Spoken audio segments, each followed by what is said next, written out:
EVM মেশিনে গোলচোখ, মারপিট ইত্যাদির মাধ্যমে কাঠিগড়ায় সম্পন্ন হল ভোট পর্ব। ডিলিমিটেশনের কোপে করিমগঞ্জ সমষ্টিতে ভোট দিলেন কাঠিগড়ার 11টি গ্রামের ভোটার। ইভিএমে গোলচোখ, মারপিট ইত্যাদির মাধ্যমে ভোট পর্ব সম্পন্ন হল কাঠিগড়ায়। কাঠিগড়ার 2টি ও কালাইনে একটি ইভিএম মেশিনে গোলচোখ দেখা দেওয়ায় ভোট প্রদানে চরম বাধা সৃষ্টি হয়।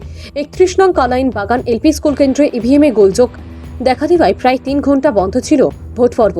শেষে অন্য ইভিএম বসানোর পর ভোট গ্রহণ শুরু হয় বলে খবর। 512 নং বাবুরবাজার এলপি স্কুল ভোট গ্রহণ কেন্দ্রে কংগ্রেস বনাম বিজেপি কর্মীদের মধ্যে ঘটে মারপিটের ঘটনা। এতে মারাত্মক প্রভাব পড়ে ভোট পর্বে। অনেক ভোটার ভয়ে ভোট না দিয়ে বাড়িমুখ হয়েছেন বলে খবর। শেষে কালাইন থানা আধিকারিক আধা সামরিক বাহিনী নিয়ে ঘটনাস্থলে পৌঁছালে পরিস্থিতি নিয়ন্ত্রণে আসে। ছন্দে ফেরে ভোট গ্রহণ প্রক্রিয়া। এদিকে ডিলিমিটেশনের কোপে কাঠিগড়ার ভৌগোলিক চিত্রের বিরাট হয়েছে।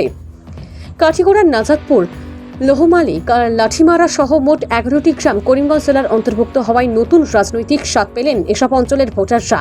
একইভাবে ডিলিমিটেশনের কোপে নতুন রাজনৈতিক স্বাদ অনুভব করলেন বদরপুর ও পাঁচগ্রামের ভোটাররা।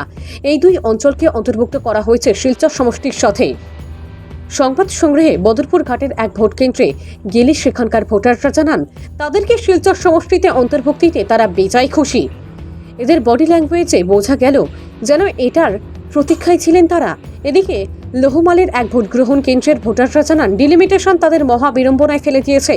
তারা যেন নোম্যান্স ল্যান্ডে বস করার অভিজ্ঞতা অর্জন করছেন। ভোট পর্ব শেষ হলে কোনো দলের প্রার্থী তাদের সাথে সৌজন্যমূলক সাক্ষাৎকারেরও প্রয়োজনীয়তা মনে করেননি। উন্নয়ন যে কতটুকু হবে তা ঈশ্বরেই জানেন, বলেন ভোটাররা। এবার কাঠিগড়া বিধানসভা সমষ্টিতে মোট ভোটার 2,12,459 জন।